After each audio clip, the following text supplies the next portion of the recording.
Most gardeners think June is already too late. They look at the calendar, see summer arriving, and assume the best planting window has passed. They believe the serious gardeners planted everything in spring, and anyone still holding seed packets in June has missed the season. That belief costs people an enormous amount of food. June is not the end of planting season. In many gardens, it is one of the most useful planting months of the entire year. The soil is warm, seeds germinate quickly, daylight is long, and many hate-loving crops are finally getting the conditions they have been waiting for. Some vegetables struggle when planted too early. They sit in cold soil, grow slowly, become vulnerable to disease, and sometimes rot before they ever establish themselves. Plant those same crops in June, and they can take off so quickly that they catch up with, or even pass. Plants started weeks earlier, but there is a catch. You cannot plant just anything and expect success.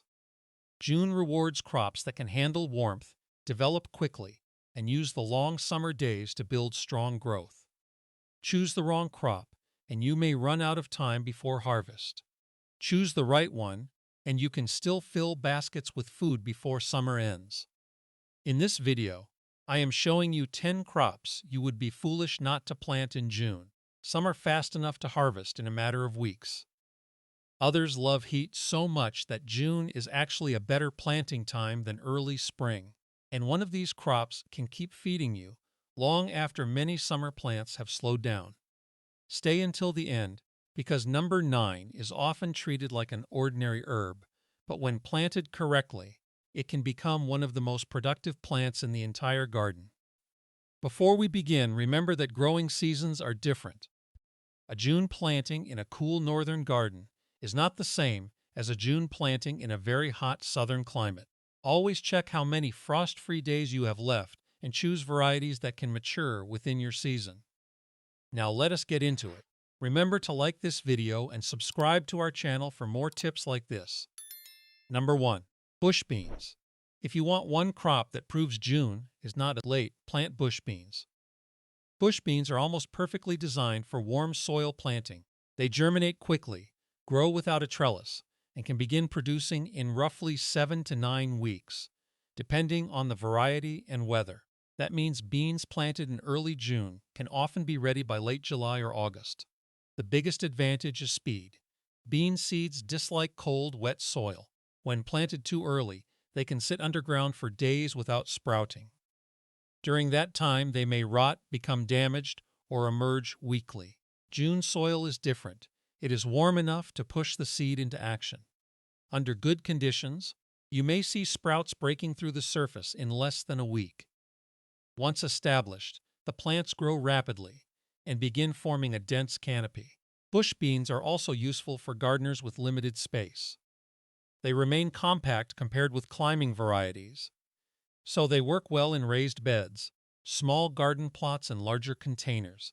They do not need heavy cages or tall poles. A simple row with enough space for air to move between plants is usually enough. Plant the seeds directly where you want them to grow. Beans generally do not appreciate transplanting. Their roots are sensitive, and starting them indoors often creates more work without giving you much advantage. Warm June soil makes direct sowing easy. Push each seed about an inch into the soil, space them according to the variety, and keep the area evenly moist until they sprout. Do not drown them. Constantly wet soil can rot seeds and weaken young plants. Water enough to keep the seed zone from drying completely, but avoid turning the bed into mud. Once the plants begin flowering, consistent moisture becomes especially important. This is when the plant is setting pods.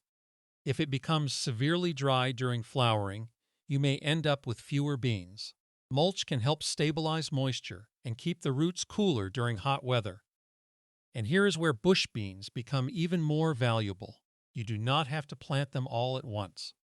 Plant one row in early June, another row about 2 weeks later, and perhaps a third sowing after that if your growing season is long enough. This is called succession planting, and it spreads your harvest over several weeks. Instead of getting one huge pile of beans that you cannot use fast enough, you get a steady supply. Harvesting also encourages production. Pick the pods while they are young and tender. If you allow mature pods to remain on the plant too long, the plant begins putting more energy into seed production and less energy into making new flowers. Check the plants often. Beans can grow from small to oversized surprisingly quickly in warm weather. Bush beans are fast, productive, easy to understand, and inexpensive to grow. For a June planting, that combination is hard to beat. Number 2. Cucumbers. Cucumbers do not merely tolerate June weather. They have been waiting for it. These plants love warmth. They want warm soil, bright sun, and nights that are no longer cold. When cucumbers are planted too early, they often sit still, turn pale, or grow slowly. A cucumber planted in properly warmed June soil can catch up with an older plant very quickly. Many cucumber varieties can begin producing in about 50 to 70 days. That makes them a strong choice for gardeners who feel behind. The first decision is whether you want bush cucumbers or vining cucumbers. Bush varieties remain more compact and work well in containers or small beds. Vining types usually produce over a longer period and are excellent for growing vertically. If you have limited garden space, use a trellis. Cucumbers naturally climb when they have something to grab. Training them upward keeps the fruit off the soil, improves airflow, makes pests easier to spot, and frees up ground space for another small crop. A simple wire fence, cattle tunnel, garden netting, or sturdy wooden frame can work. Make sure the support is installed early. Trying to add a trellis after cucumber vines have spread across the ground is frustrating. The stems can break easily when moved. Cucumbers need consistent moisture, especially once they begin flowering and forming fruit. A cucumber fruit contains a tremendous amount of water, and the plant needs a reliable supply to build it. Uneven watering can lead to bitter fruit, poor shape, weak production, or stress. But once again, consistent does not mean constantly soaked. Water deeply at the base and allow the top layer of soil to begin drying before watering again. Mulch helps reduce evaporation and keep soil from splashing onto the leaves. Cucumber leaves are vulnerable to several fungal problems, so good airflow matters. Do not plant them so tightly that the vines become a solid wall of damp leaves. Avoid soaking the foliage late in the day. If the leaves remain wet overnight, disease can spread more easily. Pollination is another issue gardeners sometimes notice. Cucumbers often produce male flowers first. These flowers open, then fall without forming fruit. That does not mean the plant is failing. Female flowers appear later and have a tiny cucumber-shaped swelling behind the flower. Those are the flowers that become fruit after pollination. So do not panic if the first blossoms disappear. Give the plant time. You can also grow flowers nearby to attract bees and other pollinators. Marigolds, nasturtiums, sunflowers, and many flowering herbs can help bring more insect activity into the garden. Harvest cucumbers while they are still firm and at the recommended size for the variety. Leaving oversized cucumbers on the vine tells the plant that it has successfully produced mature seed. Once that happens, production may slow. Pick regularly, even if you have more cucumbers than you know what to do with. A productive cucumber plant can hide fruit under its leaves. Inspect carefully. One forgotten cucumber can become enormous before you notice it. June gives cucumbers the heat they need and still leaves enough season for a heavy harvest. That is exactly why they belong near the top of this list. Number 3. Summer squash. Summer squash grows with almost unreasonable speed. Zucchini, yellow squash, and patty pan squash can go from seed to harvest so quickly that they often surprise even experienced gardeners. One day you are looking at a few broad leaves. A short time later, the plant has taken over a large section of the bed and is producing fruit faster than your kitchen can use it. For June planting, that speed is valuable. Many summer squash varieties begin producing in about 50 to 60 days. They thrive in warm soil, and they dislike cold conditions. A June sowing can establish quickly without the setbacks that often affect early plantings. Direct sowing is usually the easiest method. Squash seedlings can be transplanted, but their roots do not enjoy disturbance. If the soil is already warm, putting the seed directly into the bed allows the plant to begin where it will stay. Give each plant more room than you think it needs. This is where gardeners often make a mistake. A squash seedling looks small and harmless, so several are planted close together.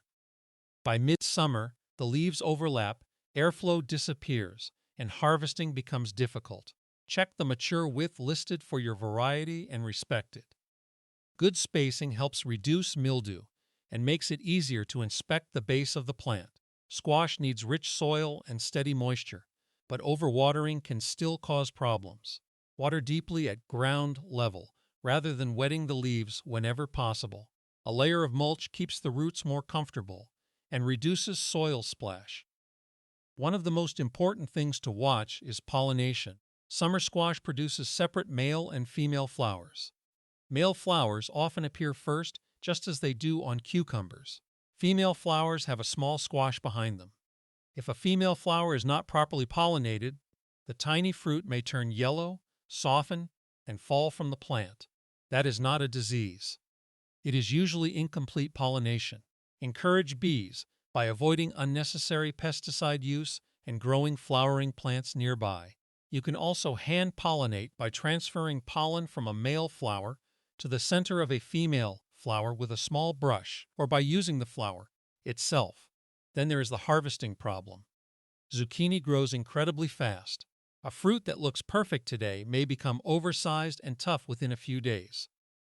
Check the plants frequently, especially after warm nights or rain. Harvesting young fruit gives you better texture and encourages the plant to keep producing. Do not leave giant squash on the plant unless you are saving seed. Also inspect for squash vine borer damage if that pest is common where you live. Wilting leaves, holes near the base, or sawdust-like material around the stem can signal trouble. June-planted squash may sometimes avoid the earliest wave of certain pests, although timing varies by location. Even if you already planted squash earlier, a second June sowing can be useful. Older plants may become tired or diseased later in summer while the younger planting begins producing.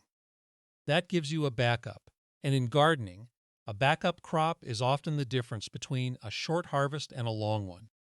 Number 4, okra. If your summers are hot, June is okra season. Okra is one of those crops that makes gardeners question their seeds when the real problem is usually temperature. Plant it in cool soil, and it may germinate slowly or not at all. The seedlings may remain small, pale, and unimpressive for weeks.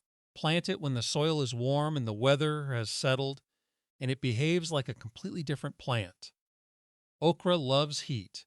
It can continue flowering and producing during weather that causes other vegetables to slow down. In many warm regions, it becomes more productive as summer intensifies. The seeds have a hard outer coat, so soaking them for several hours before planting may help speed germination. Some gardeners lightly scratch the seed coat, but soaking alone is often enough. Plant directly into warm, well-drained soil. Give each plant adequate space. Okra can grow taller and wider than many beginners expect, especially long-season varieties. It also needs full sun. A shaded okra plant may survive, but it will not produce the way a sun-grown plant can. Once established, okra is relatively drought-tolerant, but regular moisture improves pod production. Severe water stress may cause the plant to slow down or drop flowers. Water deeply rather than giving it frequent, shallow sprinkles. The most important part of growing okra is harvesting on time. Okra pods become tough very quickly. The perfect harvest size depends on the variety, but many are best picked when they are still young and tender. Check the plants every day or two during peak production. One missed pod can become too fibrous to eat. Use gloves or long sleeves if the plant irritates your skin. Some varieties have tiny hairs that can cause itching. Cut the pods with clean pruners rather than pulling them roughly. Harvesting regularly keeps the plant producing, and do not be afraid to prune okra later in the season if it grows too tall. In warm climates with a long season, Cutting back the main stem can encourage new side branches and another flush of pods. Okra is not just productive, it is beautiful. The flowers resemble hibiscus blooms because okra belongs to the same plant family. They open briefly, attract pollinators, and then develop into pods. For gardeners in hot regions, skipping okra in June means ignoring one of the few vegetables that truly enjoys the hardest part of summer. Number 5. Sweet corn. Sweet corn planted in June can still produce an excellent crop, provided your growing season is long enough. The key is choosing the right variety and understanding how corn is pollinated. Corn is not primarily pollinated by bees. It is pollinated by wind. Pollen falls from the tassels at the top of the plant and must reach the silks, emerging from the developing ears. Each silk connects to a potential kernel. If a silk is not pollinated, that kernel may not form. This is why planting corn in one long, thin row often produces disappointing ears. The pollen may blow away instead of landing where it is needed. Plant corn in blocks. Several short rows placed near one another usually pollinate more effectively than a single long row. Even in a small garden, a compact block is better. June soil helps corn germinate quickly. But corn is a heavy feeder, particularly when it comes to nitrogen. It grows rapidly and builds a large amount of plant material in a short time. Prepare the bed with compost or an appropriate fertilizer, but avoid guessing. Too much fertilizer can waste money, burn roots, or create environmental problems. Once the plants are established, they may benefit from additional feeding as they grow, especially before they begin tasseling. Water is critical during certain stages. Corn can survive short dry periods, but drought during tasseling, silking, and ear development can reduce the harvest.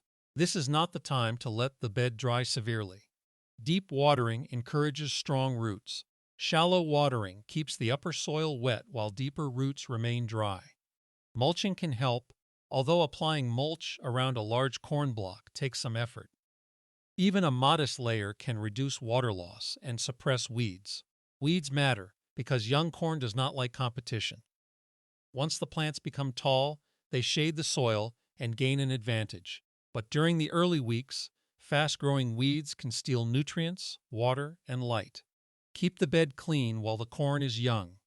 For a June planting, look for varieties with a maturity period that fits your remaining season. A fast-maturing corn is safer in areas with early autumn frost. You can also plant more than one block at different times to spread out the harvest. Just be aware that different types of corn can cross-pollinate. This may affect eating quality in some cases, especially when sweet corn is planted near field corn, popcorn, or certain other corn types. Spacing plantings by time or distance can reduce that risk. Corn is not the easiest crop for tiny gardens, but when you have the room, a warm June planting can produce one of the most satisfying harvests of summer. There is nothing quite like picking an ear and cooking it immediately. The sweetness begins changing after harvest, so homegrown corn eaten fresh is an experience. Store-bought corn rarely matches.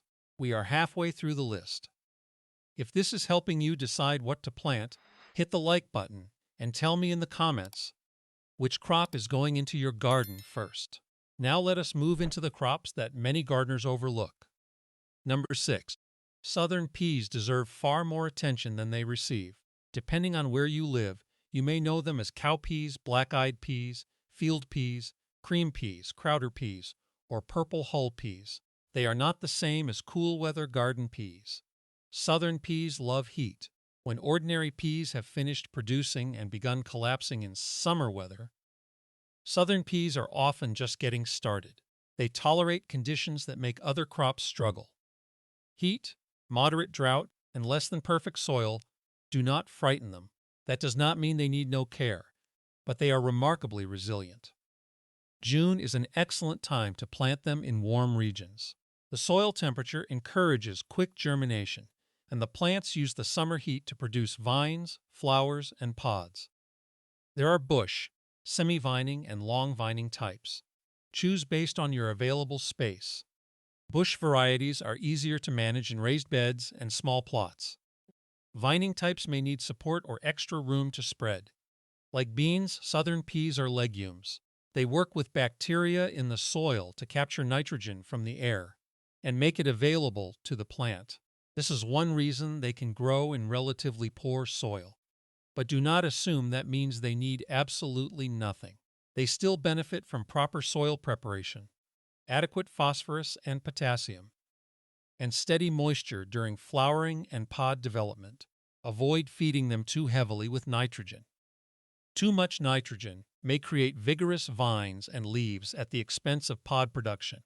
Water more consistently when the plants are young and during long dry periods. Once established, their deep roots help them handle heat better than many vegetables. Southern peas can be harvested at several stages. Young pods may be eaten like snap beans in some varieties. The peas can be shelled while fresh and tender, or the pods can be left to dry for storage. That flexibility makes them valuable. Fresh peas are excellent cooked soon after harvest. Dried peas can be stored for months and used in soups, stews, and traditional dishes. They also make a useful crop for improving neglected garden areas. The roots help support soil biology, while the foliage shades the ground. After harvest, healthy plant material can be composted, provided it is free from serious disease. Pests may still appear. Aphids, stink bugs, beetles, and other insects can damage plants or pods. Inspect regularly, especially once flowers begin opening. But compared with many summer vegetables, southern peas are forgiving. They produce food in conditions where lettuce, spinach, cool season peas, and several other crops have already surrendered. In a hot June garden, that resilience is worth planting. Number 7. Sweet potatoes. Sweet potatoes need warmth, time, and space. June can provide all three. Unlike regular potatoes, sweet potatoes are not started from chunks of tuber planted into cold spring soil. They are usually grown from slips, which are young shoots rooted from a sweet potato. Those slips want warm soil. Plant them too early, and they may sit still or become damaged by cool nights. Plant them once summer, warmth is established, and they can begin spreading quickly. Sweet potatoes typically need several months to develop a good crop, so June planting works best where autumn frost arrives late enough.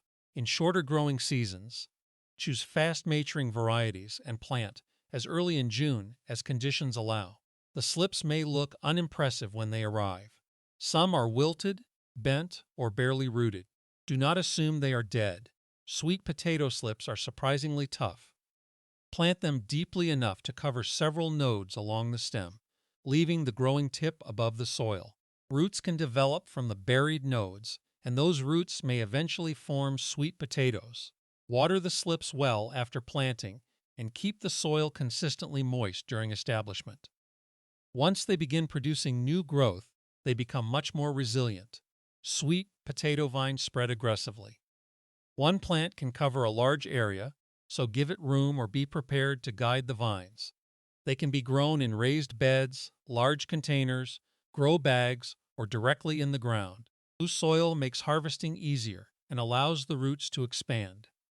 Heavy, compacted soil may produce strangely shaped roots or make digging difficult. Raised beds are especially useful where native soil is dense. Do not overfeed sweet potatoes with nitrogen. Just like overfed tomatoes, they can produce an impressive amount of green growth while making fewer usable roots underground. You want healthy vines, but you also want the plant investing energy below the soil. Avoid constantly lifting and moving the vines once they have spread. The stems may root wherever they touch the soil. Some gardeners cut these extra roots to encourage the main plant to focus on the primary root zone, while others leave them. The best approach depends on your space and growing method. Sweet potatoes usually have fewer serious pest problems than many summer crops, but deer, rabbits, rodents, and certain insects may damage the vines or roots. The dense foliage can also hide weeds and pests, so inspect beneath it occasionally. Harvest before frost damages the vines. Use a garden fork or digging tool carefully. starting well away from the center of the plant. The roots can extend farther than expected, and their skins are delicate at harvest. Freshly dug sweet potatoes are not usually at their best immediately. They need curing. Curing in warm, humid conditions allows minor skin damage to heal and helps convert starches into sugars. After curing, the flavor improves and the roots store much better. That means a June planting can feed you not only during harvest season, but for months afterward. And there is another benefit. The leaves are edible. In many parts of the world, sweet potato leaves and tender shoots are cooked as greens. They provide another harvest while the roots develop underground. Before eating unfamiliar plant parts, make sure you have correctly identified the crop and use proper preparation methods. But with sweet potatoes, the edible foliage is a useful bonus many gardeners ignore. A crop that covers the soil, handles heat, produces edible greens, creates a large underground harvest, and stores for months deserves a place in the June garden. Number 8. Yard-long beans. Yard-long beans look unusual, but they are one of the most practical vegetables for intense summer heat. They are also called asparagus beans, Chinese long beans, or snake beans. Despite the name, the pods do not always reach a full yard. Many grow somewhere between 1 and 2 feet long, which is still dramatic compared with ordinary green beans. These plants thrive in warmth. When common green beans begin slowing down during the hottest part of summer, yard-long beans may continue climbing, flowering, and setting pods. June is an ideal planting month in many regions because cold weather is no longer holding them back. Yard-long beans are vines, so they need a tall, sturdy support. A short tomato cage is not enough. Use a trellis, arch, fence, or pole structure that allows the vines to climb 6 feet or higher. Install it before planting or immediately after. Once the vines begin growing, they can move quickly. Guide the young stems toward the support if needed. After they grab hold, they usually climb with little help. The flowers are attractive and often appear in pairs. After pollination, the pods develop rapidly. This is when daily inspection becomes important. Yard-long beans are best harvested while the pods are still slender, flexible, and tender. If left too long, they become tougher and develop larger seeds. Use scissors or pinch carefully to avoid damaging the flower cluster. New pods may continue forming from the same area. The flavor is similar to green beans, but the texture is often firmer and slightly different. They are excellent in stir-fries, sautéed dishes, curries, and soups. Because the pods are so long, only a few can make a full meal. Water regularly during flowering and pod production. The plants tolerate heat, but drought can reduce the harvest. Mulch helps preserve moisture and keeps weeds from competing at the base. Do not overfeed with nitrogen. The same rule applies to most legumes. Too much nitrogen may create a tower of leaves with fewer pods. Yard-long beans are especially useful for gardeners who have vertical space but limited ground space. The roots occupy a small area, while the vines climb upward and produce food above your head. You can even grow another low crop near the base, provided the plants do not compete too heavily. For gardeners in humid, hot climates, yard-long beans can be far more reliable than ordinary pole beans. They do not merely survive summer, they use it. Number 9. Basil. Basil is often treated like a small kitchen herb. That is a mistake. When planted in June and harvested correctly, basil can become one of the most productive crops in your garden. Cold weather is basil's enemy. Cool soil slows it down. Cold nights damage leaves. Frost kills it immediately. June gives basil what it wants: warmth, sun, and rapid growth. A tiny basil seedling can become a large, branching plant within weeks. But whether it remains productive depends on how you harvest it. Many gardeners make the mistake of picking individual leaves from the bottom. That gives you a small harvest, while allowing the plant to grow tall, thin, and weak. Instead, harvest from the top. Find a pair of healthy leaves and cut the stem just above them. New branches will develop from the points where those leaves meet the stem. One stem becomes 2. Later, those 2 branches can be cut again, creating 4. This repeated branching transforms a narrow plant into a dense, productive bush. The first few cuts may feel uncomfortable because you are removing the top of a healthy plant, but that pruning is exactly what encourages stronger growth. Do not wait until basil flowers heavily.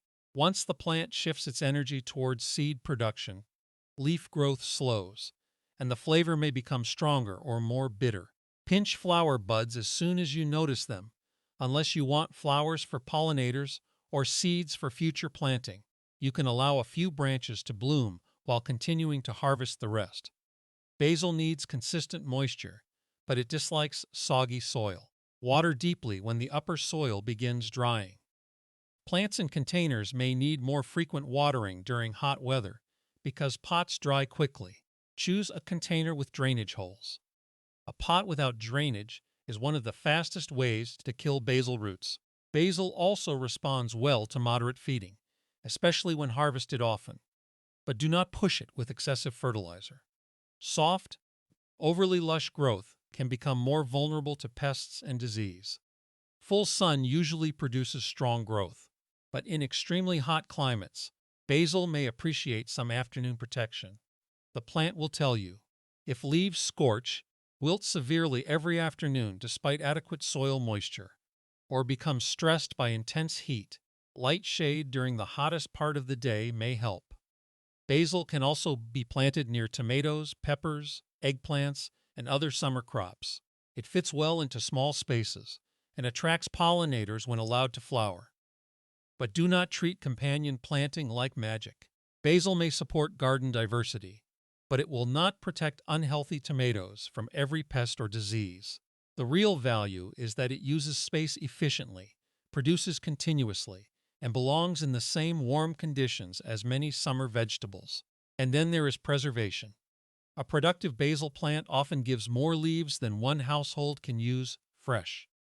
You can make pesto, freeze chopped leaves, dry them, blend them into sauces, infuse oils carefully using food-safe methods, or share bunches with neighbors.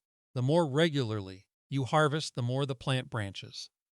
That makes basil one of the rare crops where using it often increases future production. Plant several varieties if you have space. Genovese basil is excellent for pesto. Thai basil has a distinctive spicy flavor. Lemon basil adds a citrus note. Purple basil brings dramatic color. Compact varieties work well in containers. A packet of basil seeds can produce enough plants to supply your kitchen for the entire summer. Ignoring that opportunity in June would be foolish. Number 10. Cantaloupe needs heat to develop the rich sweetness that makes homegrown fruit so different from supermarket melon. June provides that heat. These plants grow rapidly once the soil warms. They send out long vines, produce bright yellow flowers, and begin forming fruit that can ripen during the heart of summer or early autumn. The first question is whether your season is long enough. Check the days to maturity on the seed packet and compare it with your expected first frost. Remember that the listed number is an estimate, not a guarantee. Weather, soil, water, and plant stress can delay maturity. Choose faster varieties if your season is short. Direct sowing works well in warm soil, although transplants can also be used if they are young and handled carefully. Melon roots do not enjoy major disturbance. Give cantaloupe plenty of space. The vines can spread several feet in every direction. If you have a small garden, grow them vertically on a strong trellis. The support must be sturdy. A mature melon has weight, and several fruits can place significant pressure on the structure. Use slings made from soft cloth, mesh, or other breathable material to support developing melons. On the ground, place a board, tile, straw, or another dry barrier beneath each fruit. This reduces direct contact with wet soil and may help prevent rot or pest damage. Cantaloupes need consistent watering while the vines are growing and fruits are developing. Deep watering supports strong roots. However, as the fruit approaches ripeness, excessive watering can dilute flavor or contribute to splitting in some situations. Do not suddenly flood the bed after allowing it to become extremely dry. Steady care is better than dramatic swings. Pollination is essential. Melon plants produce male and female flowers, and bees must carry pollen between them. Without enough pollinator activity, tiny fruits may begin growing and then stop. Plant flowers nearby and avoid spraying insecticides while blossoms are open. If pollination is poor, hand pollination is possible. Transfer pollen from a male flower to the center of a female flower, which can be identified by the small swelling behind it. Feeding must also be balanced. Too much nitrogen encourages vines and leaves. Once flowering begins, the plant needs support for fruit development, not endless green growth. Use soil testing or an appropriate fertilizer rather than guessing. Knowing when to harvest is one of the most satisfying parts. A ripe cantaloupe often develops a stronger fragrance. The background color beneath the netted skin shifts from green toward tan or golden tones. The stem begins separating from the fruit. Many fully ripe types enter what gardeners call the slip stage, where the melon releases from the vine with little effort. Do not force it. A fruit that must be cut or pulled hard may not be fully ripe, although harvest signs vary by variety. The scent near the blossom end can also become noticeably sweet. Homegrown cantaloupe allowed to ripen properly on the vine has a depth of flavor that is difficult to find in fruit harvested early for shipping. It is sweeter, softer, more fragrant, and far more memorable. That is why cantaloupe earns the final spot on this list. It takes room, warmth, and attention, but June gives it a real chance to produce something extraordinary. What you should do before planting any of these crops. Now that you know the 10 crops, there are a few things you need to check before putting seeds into the ground. The first is your frost date. June sounds like summer, but some high elevation or far northern areas can still experience cold nights. Heat-loving crops may be damaged when temperatures fall too low. Check your local forecast and historical frost information. The second is days to maturity. Do not choose a crop simply because someone online planted it successfully. Their climate may give them an extra 2 or 3 months of warm weather. Look at the seed packet. Count the approximate number of days from planting to your expected first frost. Give yourself extra time because plants do not always mature according to the perfect estimate printed on the label. The third is water. A June planting often needs more attention during germination than a spring planting. Warm soil dries faster, and a seed that begins sprouting can die if the top layer becomes completely dry. Keep newly planted beds evenly moist until seedlings establish. That may mean light watering more often at first, followed by deeper, less frequent watering as roots develop. The fourth is shade from existing plants. By June, earlier crops may already be large. Do not plant sun-loving seedlings where mature plants will block most of the light.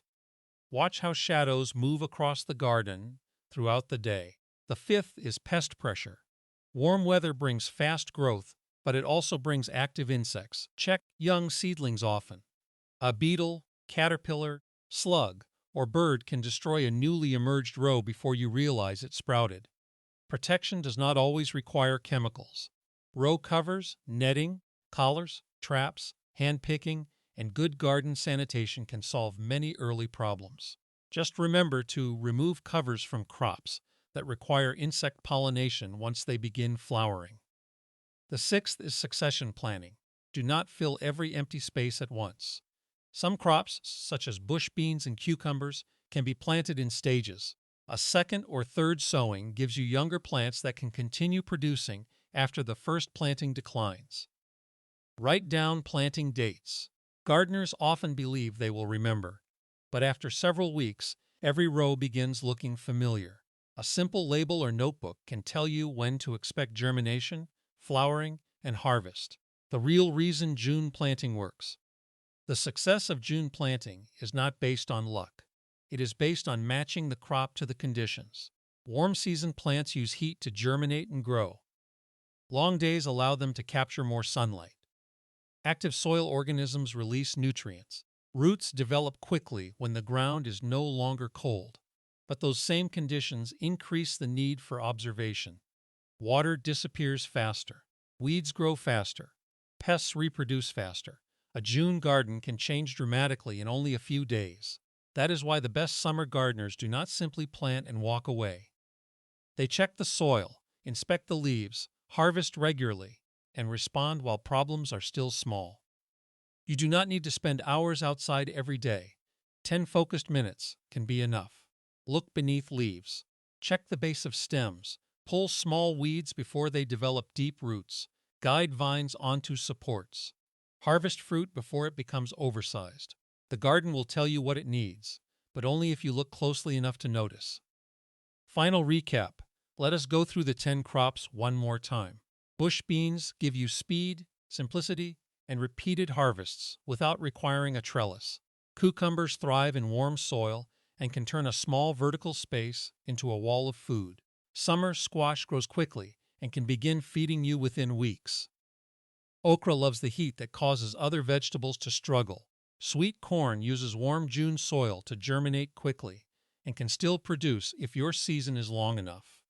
Southern peas handle heat, tolerate imperfect soil, and provide fresh or dried food. Sweet potatoes cover the ground, produce edible leaves, and create a storage crop beneath the soil. Yard-long beans climb upward and continue producing during intense summer weather. Basil becomes more productive every time you harvest it correctly. And cantaloupe turns summer heat into fruit with a sweetness that store-bought melons rarely match. June is not the month when planting ends. It is the month when the right crops finally begin receiving the conditions they need. The gardeners who succeed are not always the ones who started earliest.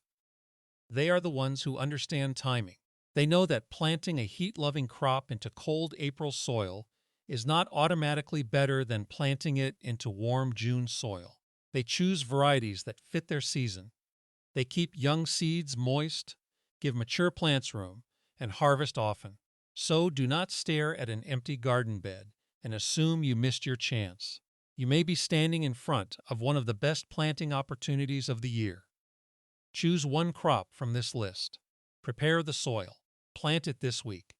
Then choose another if you have the room. A few seeds planted now can become baskets of food later, but only if you stop treating June like the end of the season. If this video gave you something useful to plant, hit the like button and share it with a gardener who thinks they are already too late.